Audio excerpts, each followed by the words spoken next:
Fala, meu povo, tudo bem com vocês? Vamos falar aí um pouquinho hoje sobre a questão das primeiras rainhas aí da Inglaterra. Pois bem, o período da Idade Média sempre foi aquele período dominado pela mentalidade masculina, patriarcal, aí a mentalidade do homem. Mas provavelmente, não sei se você deve saber, nós tivemos algumas mulheres aí, esposas de reis, portanto rainhas aí, que também apareceram muito bem nesse cenário aí do poderio masculino, do clero, aí tudo no período da Idade Média. E para tanto nós vamos abordar uma pequena introdução aí das origens do reino aí da Inglaterra, do primeiro rei da Inglaterra, e assim para chegar na questão de quem foi a primeira rainha, as suas antecessoras que tentaram ali, enfim, usurpar o poder do rei a favor do seu filho, para se tornar rei também.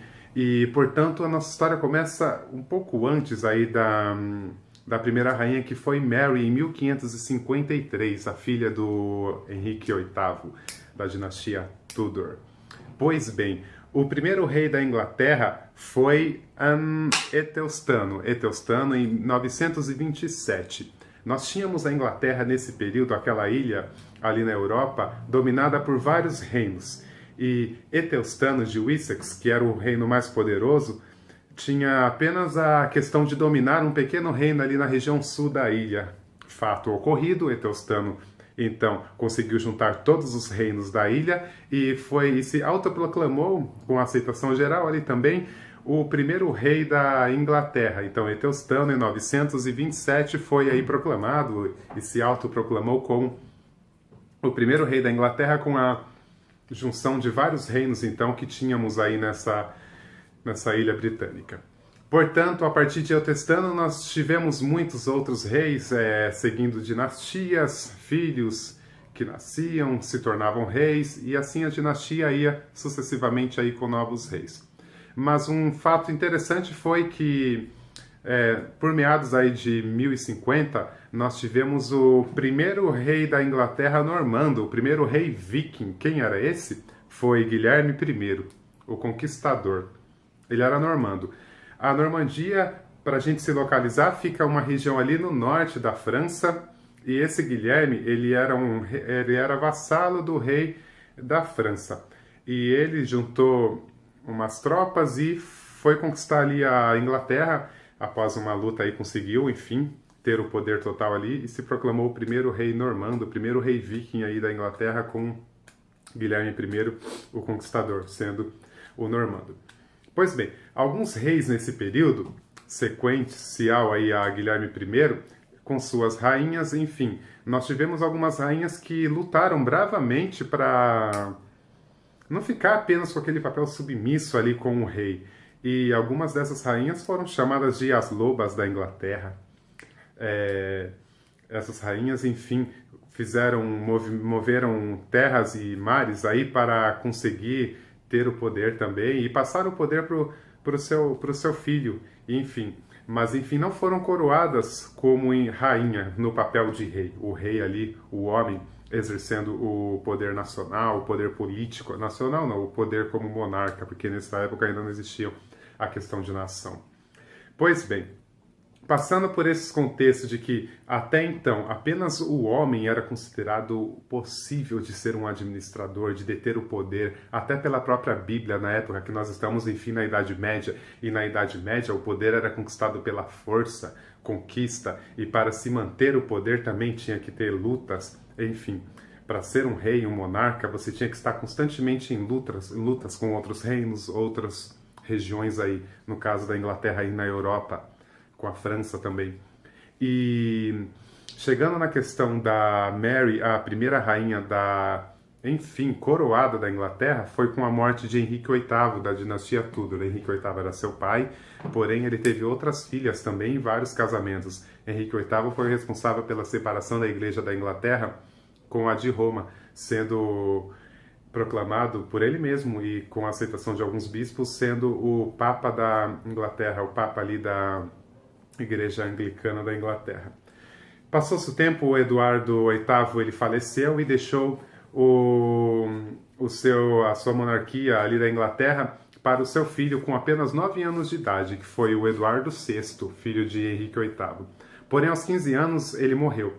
E aí, a briga pela sucessão foi a seguinte: nós tínhamos todas as possíveis herdeiras do trono mulheres. Mary, Elizabeth, e o filho tinha falecido, e a questão foi também se assim a procura de alguns primos por parte do Henrique VIII. Porém, também eram o quê? 7 mulheres, todas mulheres. Então a questão agora era, com certeza a primeira rainha da Inglaterra vai se sair agora nesse período, mas quem será? Então, nesse caso, pela questão do sangue mesmo, Mary foi coroada rainha da Inglaterra, e com grande aceitação do povo ali da Inglaterra, porque ela tinha o sangue Tudor. E aí deu-se prosseguimento à dinastia. Porém, por ser mulher, entrou aquela questão. Poxa, agora ela precisa de um marido, e Mary, ela era católica. Se Mary precisava de um marido, ela deixou muito claro para o parlamento a questão de que ela jamais seria influenciada politicamente pelo marido. Que, obviamente, se a esposa é rainha, o marido será o quê? Você deve estar pensando no rei? Exatamente, o marido seria rei. Então, como de costume, quem mandaria? O rei. Mas Mary deixou muito claro em contratos que não aceitaria isso. E a nação da Inglaterra, o parlamento e todos os duques, os condes influentes, exigiram que Mary casasse com um membro ali da Inglaterra para manter a hegemonia da ilha sobre a Europa. Mas o que acontece? Mary, ela não aceitou isso. Ela queria um pretendente de fora, para ela conseguir manter muito mais o poder ali centralizado nela, numa mulher, a primeira mulher monarca da Inglaterra. E Mary, ela seguiu um pouco daquela característica do seu pai Henrique VIII, de expansão, de manter poderes e uniões com outras regiões aí da Europa. O que Mary fez? Mary, ela aceitou a corte e, enfim, casou, embora teve protestos na Inglaterra, com Carlos V. Carlos V, que nessa época era o rei da Espanha. E a Espanha, para a gente se localizar, estamos aí em 1550, a Espanha estava colonizando a América, já tinha encontrado as minas de prata, então a Espanha nessa época era o maior poderio mundial aí de colonização e de potência. Então, a Mary, ela casou-se com Carlos V, mas deixando muito claro nos contratos que quem mandaria na Inglaterra era ela. Então, Carlos V, casando-se com Mary, ele apenas ia na Inglaterra para tentar fazer o quê? O que o povo exigia, o fruto do casamento, o filho, para continuar com os Tudors no poder e ter um rei novamente aí na Inglaterra. Porém, passou-se os anos e a Inglaterra agora com a Mary e o Carlos V católico, a Mary fervorosamente católica. Então, ela tinha esse quesito de obedecer o marido, ser fiel ao marido, agradá-lo, e nesse sentido familiar da coisa, a Mary, devota católica, aceitava. Porém, ela não aceitava submissão a Carlos V na questão política aí da Inglaterra. E o que se sucedeu com isso? Se sucedeu que a Inglaterra, então, a Mary, ela trouxe de volta a Inquisição, mais de 500 pessoas foram condenadas à fogueira. A Mary, então, ela rompeu com o anglicanismo, com o protestantismo na Inglaterra. E passou-se os anos, a Mary, ela já tinha assumido, aí já tinha 47 anos de idade, e durante um tempo cogitou-se que ela estava grávida, tudo, mas não passou de gravidez psicológica. E chegou-se um tempo que abateu-se na Inglaterra uma grande febre, e muitos que caíam na cama, acamados, já não se recuperavam mais. E isso se passou com Mary, que infelizmente faleceu. E antes de falecer, no seu leito de morte, ela já tinha deixado claro que a coroa passaria, então, já que ela não tinha conseguido um herdeiro, nem filha, nem filho com Carlos V, o trono passaria, então, para sua irmã mais nova, Elizabeth, filha também de Tudor, de Henrique VIII, da dinastia Tudor, porém com uma outra mãe. Eram de mães diferentes, porque Henrique VIII ele teve 6 esposas. Algumas ele, inclusive, mandou matar. Então, o que aconteceu? Nós tivemos, após a morte de Mary, uns 2 meses após, a coroação de Elizabeth como a nova rainha da Inglaterra. Também foi com honras e pompas. Um relato da época diz que parecia o fim do mundo. Trombetas soavam pelas ruas de Londres para a coroação de Elizabeth. Foi uma coisa assim extraordinária. Imaginemos que foi pomposa a festa. Porém, após esse período, voltou-se novamente a questão. Uma mulher no poder, temos que o quê? Ela tem que ter um marido para ter um herdeiro, para continuar a dinastia e para manter a estabilidade da Inglaterra. Mas com Mary a questão foi um pouco diferente. Uma das questões apresentadas a Elizabeth por Mary antes do falecimento de Mary era manter o catolicismo firme na Inglaterra. Mas Elizabeth, após reuniões com o parlamento, ela deixou um meio termo, protestantismo ou catolicismo, digamos assim, na minha linguagem que eu vou estar citando para vocês.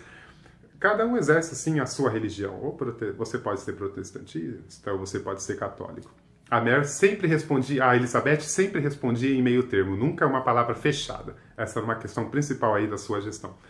E a questão ao casamento, o que acontece? Não poderia haver meio termo. Então, reuniões com o parlamento, aí começou-se a cortejar. O próprio Carlos V da Inglaterra, que casou com a falecida Mary, se ofereceu para casar com a Elizabeth, outros duques, condes se ofereceram, mas a Mary, ela fez até um pronunciamento no parlamento falando que gostaria de ser conhecida como a rainha virgem solteira, mãe do povo inglês, aquela que tem carinho pelo seu filho. E quem seria o seu filho? A Inglaterra, o povo inglês, as pessoas submissas aí à nobreza inglesa.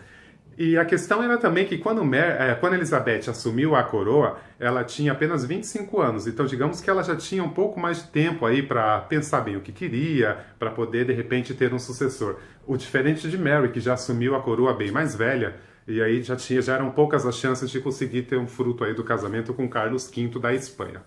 Pois bem, então passou-se os anos e Mary ela rejeitava a proposta de casamento, porém a questão foi que Elizabeth rejeitava a questão de casamento e a Elizabeth ela conseguiu trazer um período aí de progresso para a Inglaterra, de autonomia, porém cansado de esperar alguma resposta da Elizabeth para casamento, Carlos V, o ex-esposo de sua prima Mary, o que aconteceu? Ele se revoltou, pegou uma esquadra, imagine a Espanha na época mais poderosa do mundo, partiu para a Inglaterra, para invadir a Inglaterra e colocar definitivamente na Inglaterra o catolicismo. O Carlos V, com apoio muito forte da Igreja de Roma, então, uma das maiores esquadras do mundo, foi para invadir a Inglaterra. E Elizabeth, ela se preparou também para esse confronto. Por ser uma mulher, a Inglaterra ficou desesperada. E agora, quem vai ter o nosso comando aqui da nossa nação? Da nossa nação, não, retiro novamente. Quem vai ter o controle aqui da nossa ilha, da Inglaterra? Uma mulher no poder, como que vai lutar?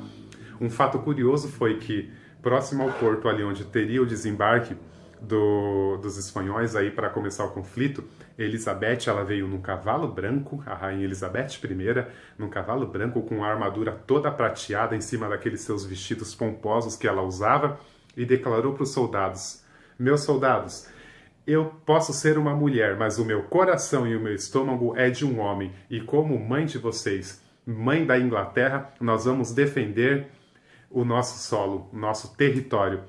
E como, digamos assim, um milagre meio inesperado, teve uma tempestade aí nesse forte de verão, nesse dia, que acabou abalando e destruindo muito da frota da Espanha, que saíram derrotados e voltaram aí para o seu reino de origem.